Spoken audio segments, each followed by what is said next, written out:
ശരിക്കും ഒരുപാട് വർഷങ്ങൾക്ക് ശേഷം പഠനത്തിലോട്ട് തിരിച്ചു വന്ന് നേടാവുന്ന നേട്ടങ്ങളിലൂടെ സഞ്ചരിച്ചു കൊണ്ടേയിരിക്കുകയാണ്. സ്വപ്നങ്ങൾ കാണാൻ ധൈര്യപ്പെട്ട് ആ സ്വപ്നങ്ങളെ കീഴടക്കി മുന്നോട്ട് പോയിക്കൊണ്ടേയിരിക്കുകയാണ്.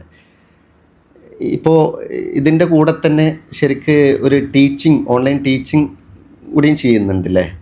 അതിൻ്റെ ഒരു വിവരങ്ങൾ, പ്രത്യേകിച്ച് ടീച്ചേഴ്സിനൊക്കെ കുറച്ച് കിട്ടാവുന്ന കുറച്ച് മോട്ടിവേഷൻ ആയിട്ടുള്ള കാര്യങ്ങൾ പറയുകയാണെങ്കിൽ നന്നായിരിക്കും. ഞാനിപ്പോൾ ചെയ്തുകൊണ്ടിരിക്കുന്നത് ഡിഗ്രി ഫൈനൽ ഇയർ സ്റ്റുഡൻ്റ് ആണ്. കൂടെ ഇപ്പോൾ ഈ ട്രെയിനിങ്ങും കാര്യങ്ങളുമായിട്ട് അങ്ങനെ പോകുന്നുണ്ട്. അതിൻ്റെ കൂടെ ഒരു ഓൺലൈൻ അക്കാദമിയിൽ, ഡാഫോഡിൽസ് ലേണേഴ്സ് അക്കാദമിയിൽ ഒരു മലയാളം ടീച്ചറും കൂടിയാണ്. അപ്പോൾ അവിടെ ഈ കുട്ടികൾക്ക് ഇങ്ങനെ ക്ലാസ് എടുക്കുമ്പോൾ ശരിക്കും പറയുകയാണെങ്കിൽ I am not a Malayalam teacher, but at same time I am a good mentor. എൻ്റെ കുട്ടികൾക്ക് ഞാനൊരു ഗുഡ് മെൻറ്ററാണ്.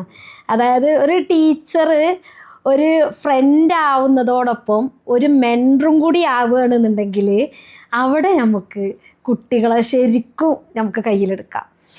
അവിടെ ഒരു അനുഭവം ഉണ്ടായത്, എൻ്റെ അടുത്തേക്ക് വരുന്ന കേസസ് മുഴുവനും ടീച്ചേഴ്സ്, ഈ പാരൻസ് ഉണ്ടല്ലോ, അവർ ടീച്ചറായിട്ട് അവരെ മക്കൾ പറഞ്ഞത് കേട്ടിട്ടില്ല, അവരെ മക്കൾക്കാണ് പ്രോബ്ലം എന്ന് പറഞ്ഞിട്ടാണ് ഞാൻ വരാറ്.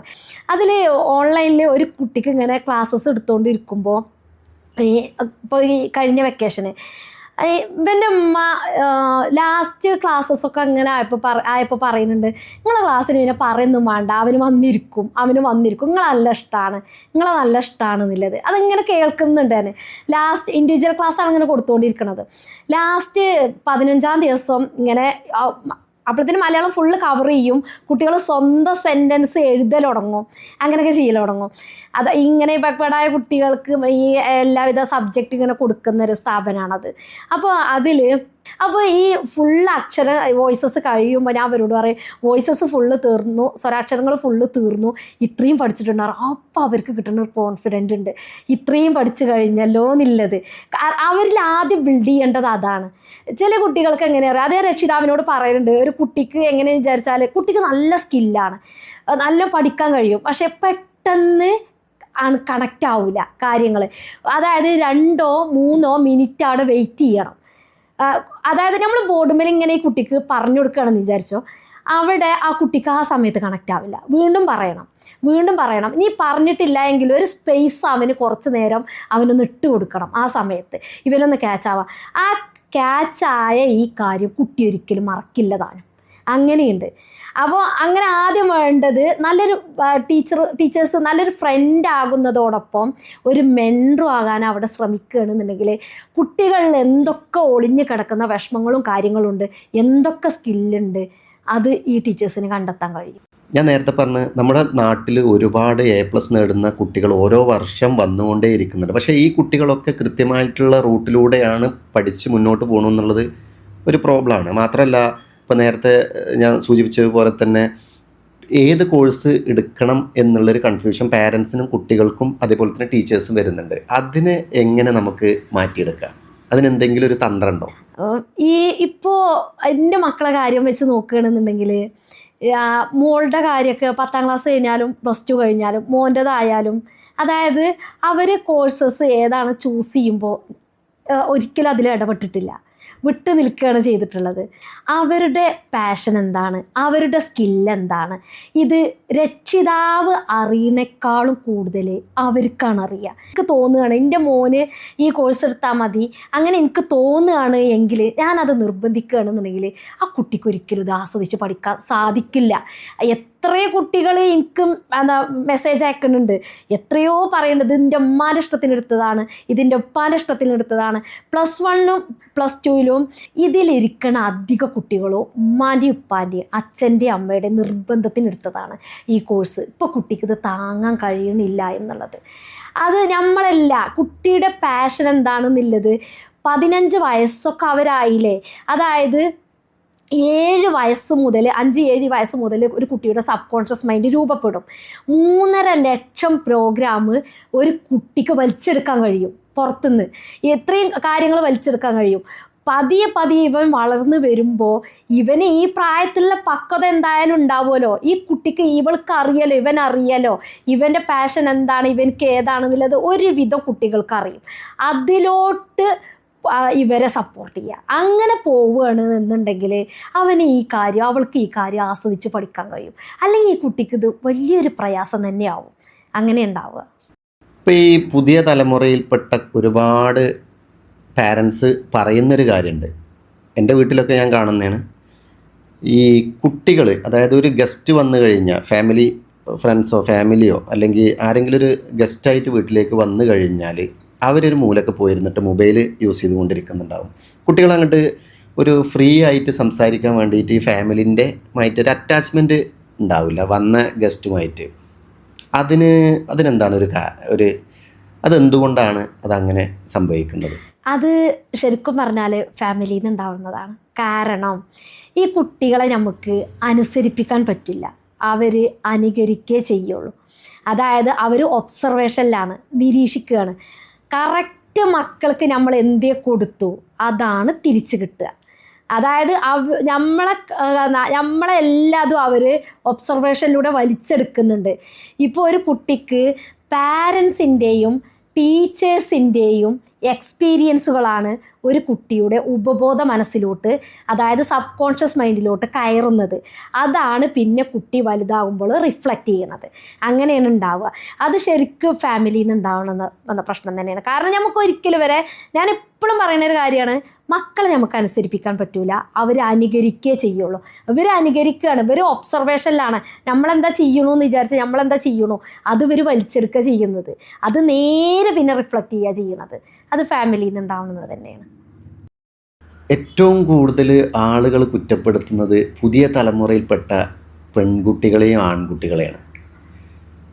അവരുടെ വസ്ത്രധാരണ പ്രശ്നങ്ങൾ, അവരുടെ പാഷന് ഭയങ്കര ഒരു പ്രശ്നം കുട്ടികളുടെ ഇടയിലൊക്കെ, അല്ലെങ്കിൽ പാരൻസിൻ്റെ ഇടയിലൊക്കെ, അല്ലെങ്കിൽ പബ്ലിക്കിൻ്റെ ഇടയിലൊക്കെ ഒരുപാട് ക്രൂശിക്കപ്പെടുന്ന ഒരു സമയമാണ്. അത് എന്തുകൊണ്ടാണ് അങ്ങനെ ആവാൻ കാരണം?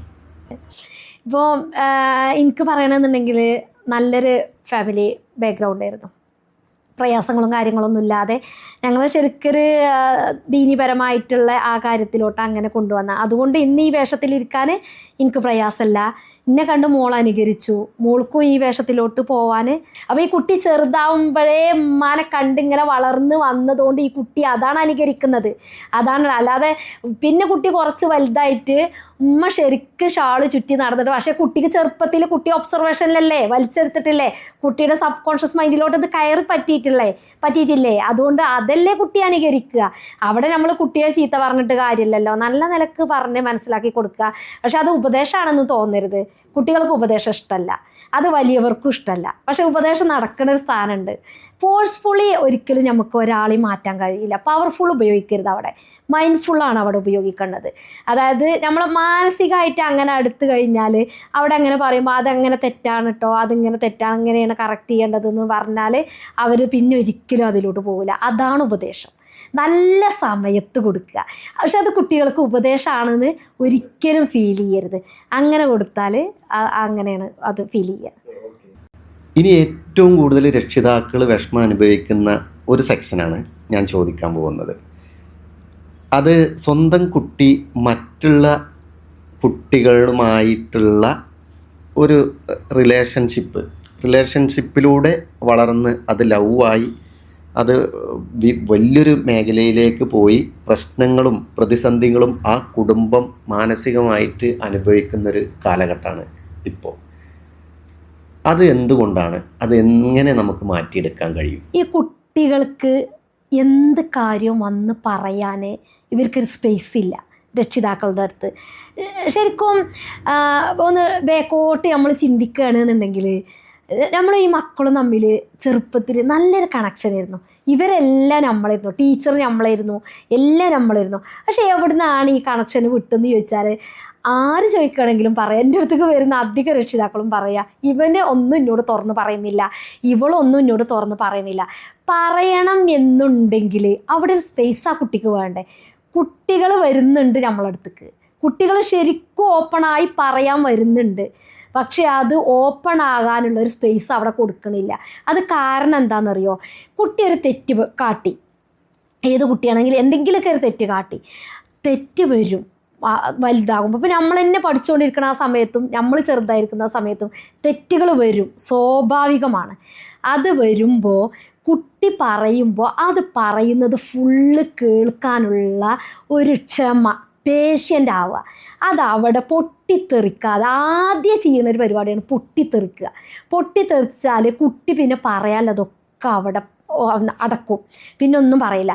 പിന്നെ അടുത്തൊരു പ്രശ്നം ഉണ്ടാകുമ്പോൾ എന്താ ടീച്ചറോട് പറയുന്നറിയോ, സർ ഉമ്മനെ അറിയിക്കരുത്, സർ ഉപ്പനെ അറിയിക്കരുത് എന്നാണ് ഈ കുട്ടികൾ പറയുക. ഒരു സ്പേസ് അവിടെ കൊടുക്കുക. അതായത് ഒരു കുട്ടിക്ക് ഒരാളോട് റിലേഷൻഷിപ്പിൽ ഒരാളോട് ഇഷ്ടം തോന്നുകയാണെങ്കിലും അത് കുട്ടിക്ക് വന്ന് പറയാൻ നല്ല ആഗ്രഹമുണ്ട് രക്ഷിതാവിനോട്. പക്ഷേ രക്ഷിതാവ് ആദ്യം വടിയെടുക്കും, അടിക്കും, അല്ലെങ്കിൽ പൊട്ടിത്തെറിക്കും. പറയാലതൊക്കെ പറയും. പിന്നെ ആ കുട്ടി അതോടുകൂടി അകലും. പിന്നെ കൗൺസിലേഴ്സിനെ തേടി നടക്കുക, കോച്ചസിനെ തേടി നടക്കുക, ഇങ്ങോട്ട് അവരോട് പറയാം. അവിടെ രക്ഷിതാക്കൾ പറയുന്നൊരു കാര്യമുണ്ട്, എനിക്ക് അവൻ എന്തൊരിഷ്ടമാണെന്നറിയോ, നിങ്ങൾക്കറിയോ, എനിക്ക് അവളെ എന്തൊരിഷ്ടമാണെന്നറിയോ, നിങ്ങൾക്കറിയോ.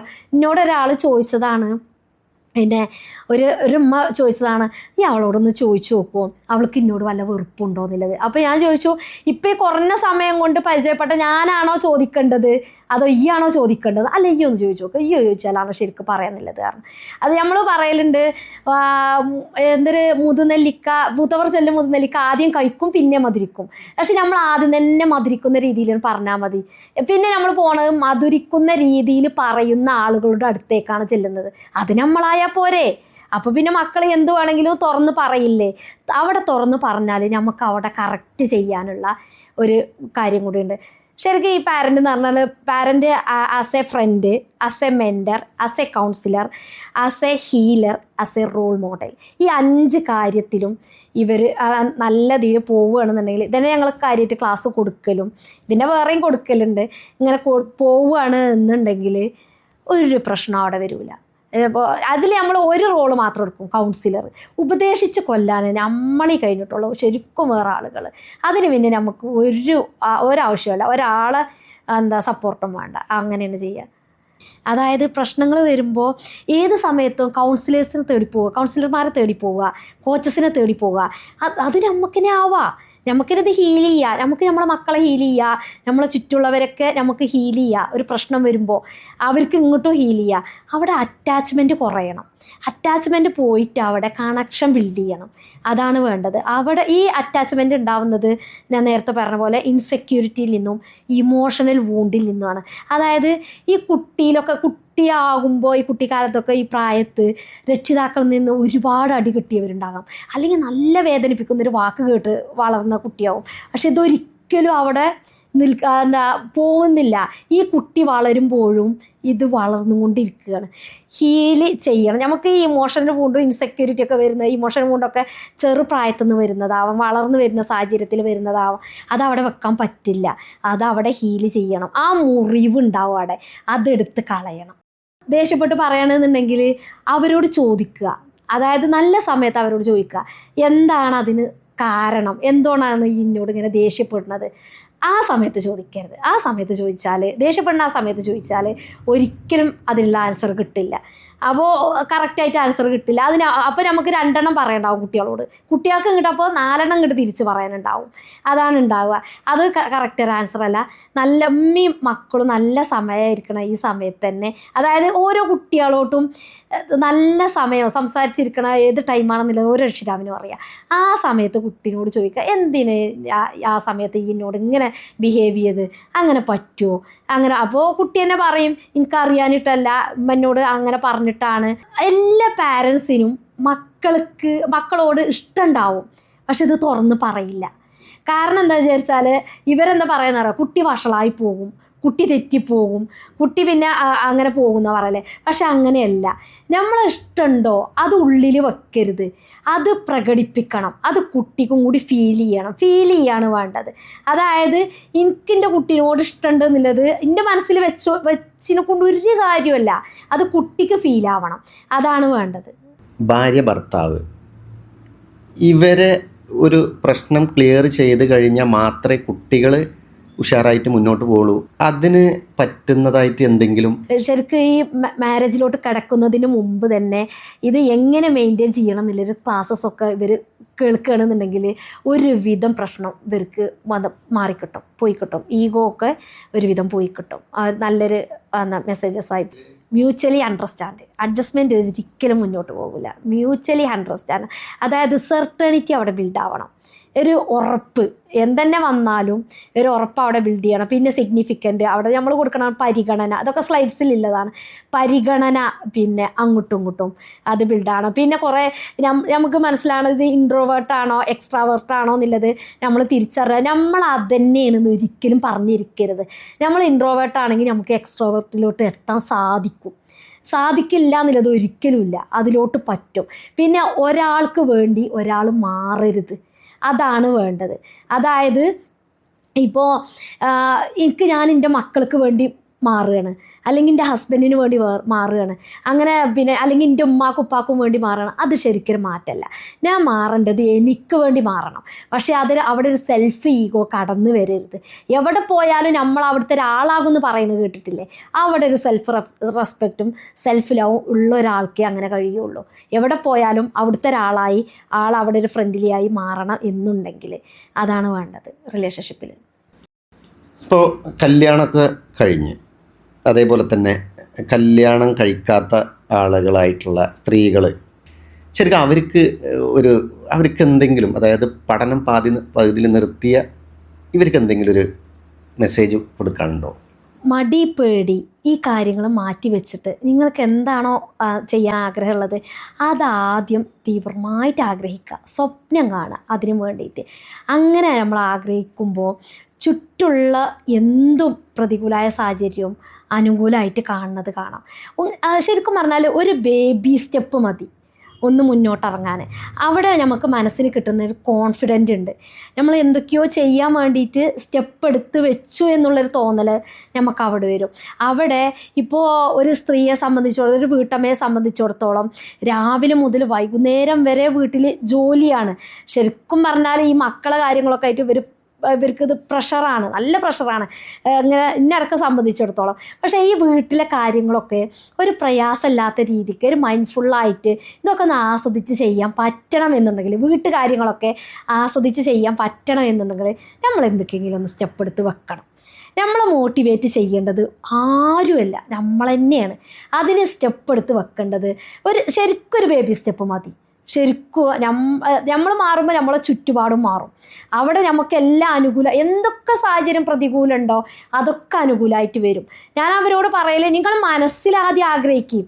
മനസ്സിൽ നിങ്ങളെ ശത്രുവായി കാണാതെ ആദ്യം നിങ്ങളെ മിത്രമായിട്ട് കാണും. അതാണ് ആദ്യം വേണ്ടത്. എന്നിട്ട് നിങ്ങൾ തീവ്രമായിട്ട് ആഗ്രഹിക്കും. അവിടെ അങ്ങനെ ആഗ്രഹിക്കുമ്പോൾ റബ്ബ് അവിടെ കൂട്ടിൽ നിൽക്കും. അവിടെ നമ്മളെ ഈമാന് കൂടും, അതുള്ളുണ്ടാകുക. എന്നിട്ട് നമുക്ക് എന്താണോ ചെയ്യാൻ ആഗ്രഹമുള്ളത് എന്നിട്ട് അതിലോട്ട് ഇറങ്ങാൻ സാഹചര്യം വരും. അവിടെ റബ്ബ് അവിടെ ഇട്ട് തരും. അതാണ് വേണ്ടത്. ആ സമയത്ത് നമുക്ക് മക്കളെ മെയിൻറ്റെയിൻ ചെയ്യാനും പ്രയാസം ഉണ്ടാവില്ല, വീട്ടിലെ കാര്യങ്ങൾ ചെയ്യാനും പ്രയാസം ഉണ്ടാവില്ല. അവിടെ നമ്മൾ ഈ പഠിപ്പ് തുടരണം എന്നുണ്ടെങ്കിൽ ചുറ്റുപാടും നമ്മൾ സെർച്ച് ചെയ്യേണ്ട ആവശ്യമില്ല. ഇപ്പോൾ അങ്ങനെ നോക്കുകയാണെന്നുണ്ടെങ്കിൽ ഒരിക്കലും ഞാനിവിടെ വന്നിരിക്കില്ല. കാരണം എന്താണെന്ന് വിചാരിച്ചാൽ ഞാൻ ആദ്യം സെറ്റ് ചെയ്തത് എൻ്റെ മൈൻഡാണ്. ഇന്നെ സെറ്റ് ചെയ്തു, എനിക്കകം സെറ്റ് ചെയ്തു. അവിടെ നമ്മൾ തീവ്രമായിട്ട് ആഗ്രഹിക്കുകയാണെന്നുണ്ടെങ്കിൽ ഇൻറ്റൻഷൻ പ്യുവറാകണം, സത്യസന്ധ ആവണം. അങ്ങനെ നല്ലൊരു നീയത്തോടു കൂടി നമ്മൾ ഇറങ്ങുകയാണെന്നുണ്ടെങ്കിൽ ചുറ്റുഭാഗമൊക്കെ നമുക്ക് മാറുന്നത് കാണാം. നമ്മൾ മാറുമ്പോൾ ഓട്ടോമാറ്റിക്കലി നമ്മളെ മക്കൾ മാറും, നമ്മളെ ചുറ്റുള്ളവർ മാറും. നമ്മളെ അന്തരീക്ഷം തന്നെ ശരിക്കും നമുക്ക് അനുകൂലമായിട്ട് നമുക്ക് വരികയും ചെയ്യും. ഇതാണ് അവിടെ ഉണ്ടാവുക. അങ്ങനെ കെട്ടിയോടത്ത് സൊറ പറയാം എന്നുള്ള പരിപാടി ഈ നോമ്പിന് ഒരു പുതിയൊരു തുടക്കമായി. എനിക്ക് ഭയങ്കര ഒരു അനുഭവമായി. ആദ്യമായിട്ടാണ് ശരിക്ക് ടീച്ചറെ പോലുള്ള ഒരാൾ ഈ സൊറ പറയിൽ വരുന്നത്. എന്താണ് അനുഭവം? ശരിക്കും പറഞ്ഞാൽ ഞാൻ ഈ ഒരു പ്രോഗ്രാം എനിക്കറിയില്ലായിരുന്നു, കേട്ടിട്ടില്ല. എനിക്കത് കേട്ടപ്പോൾ മാഷാ അല്ലാഹ് അൽഹംദുലില്ലാ വളരെ സന്തോഷമായി. ഒരുപാട് ആളുകൾ ഇങ്ങനെ അറിയുക എന്നുള്ളത് മറ്റുള്ളവർക്ക് കൂടി ഒരു ഇൻസ്പയർ ആവുക ചെയ്യുന്നത്. അതായത് അവർക്ക് സ്റ്റെപ്പ് എടുത്ത് വെക്കാൻ ചിലപ്പോൾ ഈ ആൾ സ്റ്റെപ്പ് എടുത്ത് വെച്ചതോ ഇയാൾ എന്തെങ്കിലും ലൈഫിൽ നേരിട്ടൊരു അനുഭവം ഇയാൾക്ക്, അതായത് ഈ കേൾക്കുന്ന ആൾക്ക് എങ്ങനെ നേരിടാമെന്ന് ഇതിന് കിട്ടുന്ന മെസ്സേജസ് ഉണ്ടാകും. അത് കാരണം ഒരുപാട് ആൾക്കാർക്ക് ഈ ഒരു കാര്യത്തിൽ നിന്ന് മെസ്സേജസ് കിട്ടാണ്ട് വളരെ വളരെ സന്തോഷമുണ്ട് ഇന്നെ അതിലേക്ക് ഇൻവൈറ്റ് ചെയ്തത്. ശരിക്കും ഞാനൊരു വീഡിയോ ചോദിച്ചിട്ടാണ് ഞാനൊന്ന് മെസ്സേജ് ഇട്ടത്. പക്ഷേ പിന്നെ എൻ്റെ വീഡിയോസൊക്കെ കണ്ടിട്ട് ഇന്നെ അതിലോട്ട് ഇൻവൈറ്റ് ചെയ്തത് എനിക്ക് വളരെ സന്തോഷമായി. അത് എൻ്റെ നാട്ടിൽ ഞാൻ പഠിച്ചിറങ്ങിയതിപ്പോൾ അത് നടന്നു പോകാനുള്ള ദൂരമുള്ളൂ ഈ സ്കൂളിലോട്ട്. അതിന് തൊട്ടടുത്ത് ഈ ഒരു കോട്ടപ്പള്ള സെൻറ്ററിൽ വെച്ചിട്ട് ഇങ്ങനെ ഒരു സ്റ്റുഡിയോയിൽ ഇങ്ങനെ ഒരു അവസരം നന്ദിയിൽ ജസാക്കല്ലാഹു ഖൈറൻ കസീറ പറഞ്ഞറിയിക്കാത്ത ഗ്രാറ്റിറ്റ്യൂഡ് ഉണ്ട്.